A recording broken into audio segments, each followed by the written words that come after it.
Adolfo, buenos días. Luis también, ¿qué tal? Buenos días. Comenzamos por la parte de ingeniería civil. Sí. La estructura de la pista, de la vía, finalmente termina siendo también factor determinante para el que se dé un despiste de la magnitud que conocemos en esa noticia. Sí, efectivamente, porque donde pasa el accidente era una vía entre Sardinel y una subida de carros. Ya. Y efectivamente el carro agarra una mayor, pues... ¿Velocidad? No, sube rápidamente por esa rampa que había. Si no hubiera habido esa rampa y si se hubiera respetado el Sardinel como debía de ser, tal vez el vehículo no hubiera hecho ese trayectoria directa en diagonal, sino tal vez hubiera dado un poco de volantín. ¿Por qué? Porque es como que si tú tienes una barrera y por eso se hace el Sardinel. Muy aparte, la vereda está unos 10 centímetros a 15 centímetros de Sardinel y otro, eso tiene una altura. Y la altura en esa zona era de 10 centímetros. ¿Y esa altura es antitécnica? Yo lo considero, con lo que conozco, que debe ser de 15 centímetros a 20 centímetros. Sin embargo, todo esto, ¿qué tendría que haber funcionado dentro de la ingeniería civil, dentro de la estructura de la pista, para que no se desarrolle este fatídico accidente? De alguna otra forma hubiera sido también un detonante para detener de alguna otra forma un poco más, a hacer un poco de frenado al vehículo. ¿Ya? Porque cabe mencionar de que si pasa con esa vía, con una llanta estaba ya subiendo por esa rampa. Entonces le da una mayor agilidad al carro para que se vaya de frente.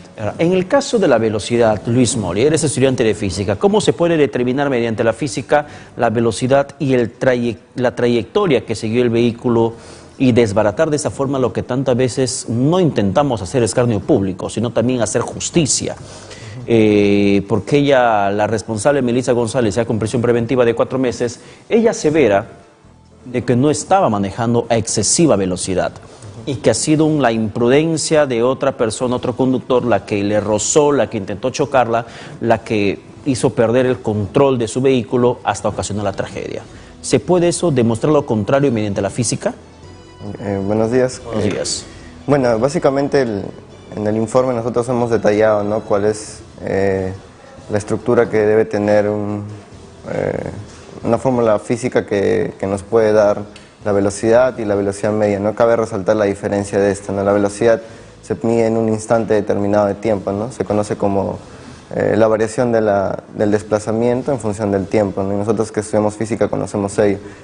En cambio, la velocidad media que hemos calculado es de acuerdo a una trayectoria. No nos interesa realmente cuál ha sido la trayectoria que haya seguido el carro, solo nos importa saber cuál es la velocidad, cuál es la posición inicial y la posición final del vehículo, ¿no? Nosotros hemos considerado una posición inicial en nuestro eje coordenado XY y otro justo cuando llegan, ¿no?, a la parte de la vereda, hemos considerado que es la distancia final. La fórmula física que aplicamos ahí, bueno, es el espacio recorrido sobre la variación del tiempo, ¿no? ¿Desde qué momento aplican? ¿Desde que comienza a derrapar el vehículo, según las imágenes que mostramos en pantalla? ¿Desde el momento que pierde el control y el vehículo comienza a derrapar? Sí, desde ese momento cuando empieza a derrapar empezamos a hacer las mediciones hasta que llegan, ¿no? Si bien es cierto, algunas personas, algunos comentarios que hemos visto en las redes es que no es un buen referente para poder determinar la velocidad. Sin embargo, si podemos hacer cálculos matemáticos según los teoremas del cálculo, vamos a llegar a la conclusión de que en todo ese tramo la velocidad máxima llegada como mínimo ha tenido que ser la velocidad media encontrada. ¿Y cómo podría determinarse que la velocidad del vehículo iba a más de 60 kilómetros por hora si el momento de derrapar ya comienza un proceso de frenado? ¿Cómo se podría determinar que efectivamente, a pesar del proceso de frenado, habría sobrepasado previamente los 60 kilómetros por hora? Bueno, hemos buscado huellas de frenado para poder aplicar diferentes otras fórmulas que se usan en los peritajes, con el rubor de la pista y otras cosas más. Lastimosamente no hemos encontrado una huella de frenado, lo hemos buscado pero no hemos podido observarla hasta el momento. Allí en el lugar de los hechos. Sí, hemos ido al lugar de los hechos, hemos tomado fotos, hemos grabado videos y no hemos encontrado una huella de frenado para poder determinar otras fórmulas. Sin embargo, si las declaraciones que daba la señorita son ciertas en cuanto a que ella frenó, entonces contundentemente la velocidad media que hemos encontrado es mucho menor con la velocidad con la que circulaba antes del derrape, porque el frenado, bueno, es es la disminución a la reducción de la velocidad gradualmente, Claro. ¿no? Entonces la velocidad era mayor justamente, la cual llegó hasta al menos en el instante que nosotros empezamos a hacer nuestros cálculos. Según sus cálculos, ¿a cuánto de velocidad iba Melissa González? Como detallamos en el informe, nosotros no podemos precisar con cuánta velocidad iba. Ya. Lo que nosotros hemos precisado es la velocidad en ese tramo que hemos considerado. Pero como te dije, ¿no? Y en ese tramo, ¿cuánto era la velocidad del En vehículo? ese tramo la velocidad que calculamos, la velocidad media que calculamos fue de 83,9 kilómetros. 83 kilómetros, muy por encima del 60 kilómetros permitido en la zona. Sí, bastante. Ya, perdón, Adolfo, quiero una precisión más porque quiero preguntarte algo referente a la pista, a la condición de la pista.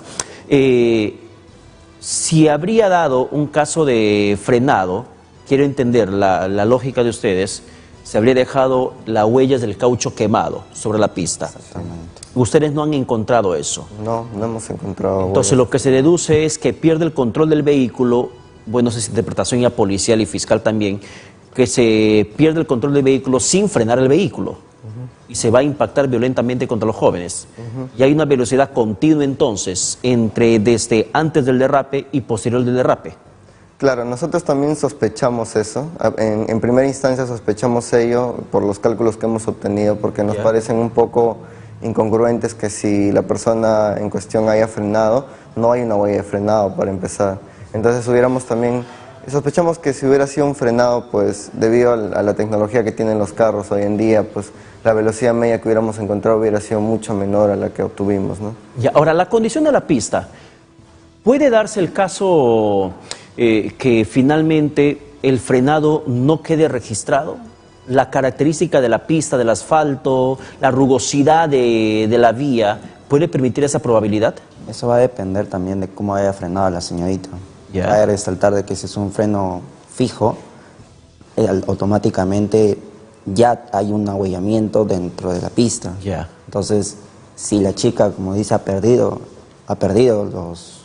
la forma de cómo manejaba, pues es evidente que no ha frenado hasta chocar. O sea, se ve en las imágenes que ella no frena en ningún momento, sino se Va descarrila. directo, solamente se descarrila, derrapa y se va a impactar contra Ahora, los jóvenes. quiero mencionar también algo que vi, algo del contexto. Esa zona era anteriormente un paradero del corredor rojo y ahora es un paradero prohibido. También mencionarle que si vemos esa autopista son de 3 vías y una de ellas, o sea, también hay unos separadores rojos, los cuales no estaban también en esa zona ya. Tal vez eso también, si lo vemos desde un tema de cómo poder reducir esa velocidad, esos separadores podrían haber ayudado a estar reduciendo su velocidad. Al descarrilarse no había forma. Por otro lado, comentando con algunos, con un profesor, mencionaba de que en toda autopista debería de haber una protección al peatón, la cual no hay. Y ese es un tema del cual también cuando uno hace el diseño geométrico no tiene en cuenta. Y eso la verdad que yo le he comprado de la misma Javier Prado. Hace una semana cuando me fui caminando por la zona, cerca de la zona del accidente, pero me iba para otro lugar, cruzar en la misma calzada, en el mismo sentido, era una odisea por las constantes subidas, como me mencionas, Adolfo, las subidas y los vehículos que ingresan a velocidad a la Javier Prado. Era una odisea que tuve que cruzar casi corriendo, por no decir corriendo. Y eso, por ejemplo, imagínese, uno corriendo, tropieza, el vehículo va, te impacta y capaz te mata. Y eso no tanto culpa del peatón ni culpa del conductor, sino por la condición de la infraestructura vial urbana que existe en estos momentos en la capital, que es una infraestructura no amigable con el peatón. Y es más, yo crucé una acera, por ejemplo, experiencia personal, de la misma Javier Prado. Cuando logro cruzar una curva, en casi cruce de Javier Prado con la vía expresa, cuando logro cruzar una curva de subida de los vehículos, había un sardinel de 50 centímetros de ancho, al lado de la vía. Eso imagínate la trampa mortal que puede ser para un peatón. En esa estructura, por ejemplo, ¿cómo tendría que hacerse la ingeniería civil para mejorar esa situación? Pero permíteme, por favor, en estos momentos, tener información en vivo con mi compañera Tiffany Tipiani, que se encuentra con los padres de las víctimas en estos momentos, ya de este caso que ha terminado con la prisión preventiva hasta el momento de la responsable de esta tragedia ocurrida el pasado 11 de octubre. Tiffany, buenos días, contigo. Buenos días, Pedro. El día de ayer el Poder Judicial tomó una decisión de ordenar 4 meses de prisión preventiva en contra de Melissa González Gagliuffi, la conductora. Vamos a recuperar la comunicación, el contacto con nuestra compañera Tiffany Tipiani en estos momentos, que se encuentra en una situación, la familia, bastante dolorosa, sin duda alguna, porque no han encontrado la justicia en la medida que ellos esperaban. Son 4 meses de prisión preventiva la que concedió el Poder Judicial. Sin embargo, en cierto modo, ellos esperaban una medida carcelaria mucho más drástica que permita finalmente comenzar de esta forma a pagar por las consecuencias del fatídico accidente del pasado 11 de octubre. Sin embargo, cabe precisar que eso no es una condena, es parte del proceso de investigación, y aunque la defensa de Melissa González Gagliuffi intentó desestimar la prisión preventiva, aseverando de que hay arraigo domiciliario, de que no se va a escapar, de que finalmente hay un tema laboral también demostrado, comprobado, y que no se está obstaculizando la investigación, el Poder Judicial determinó que tiene que ir a la reja y sobre todo amparándose en el testimonio de la víctima que logró sobrevivir, señalando que intentaron pagarle 6.000 soles para que de esa forma no siente la denuncia en contra de Melissa González. Antes de retomar el contacto con nuestra compañera Tiffany Tipiani, te preguntaba, Adolfo, Sí. las características de la vía en una zona rápida de alto tránsito como la Javier Prado. ¿Cómo tendrían que estar, por ejemplo, esas subidas, los sardineles, las aceras, para que se pueda garantizar la seguridad del peatón? Mira, yo desde mi punto de vista, yo considero que eso va a depender mucho de cómo hacen el diseño de los edificios. ¿Ya? Porque todo va a depender de cuántos pisos en el edificio, y de acuerdo a eso te da cuántos carros estás diseñando. Por lo tanto, si de alguna otra forma vemos que esto es la Javier Prado, si tal vez en las transversales hubiese forma de entrar a esos edificios, pues ya no sería por la misma Javier Prado. Lo recomendable es hacerlo por vías transversales a la vía rápida, no por la misma vía, porque si, por ejemplo, viniese por el carril primero que por donde transita el corredor rojo, y una persona, por querer hacer rápido el ingreso a su casa, choca con el corredor rojo. Entonces ahí vemos que no es recomendable que en una vía rápida se tenga ese acceso, a menos que hayan horarios bien establecidos, sea en la mañana o sea en la noche. Bien, Adolfo Lazo, muchas gracias. Solamente quiero terminar contigo, Luis Mori.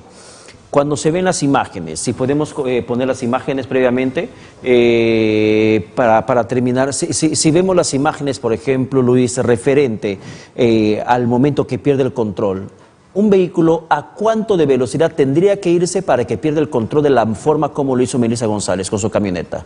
Como te indiqué hace un momento, la velocidad máxima que en todo ese tramo pudo haber alcanzado, como mínimo, por así decirlo, es de justamente el valor que hemos encontrado, ¿no?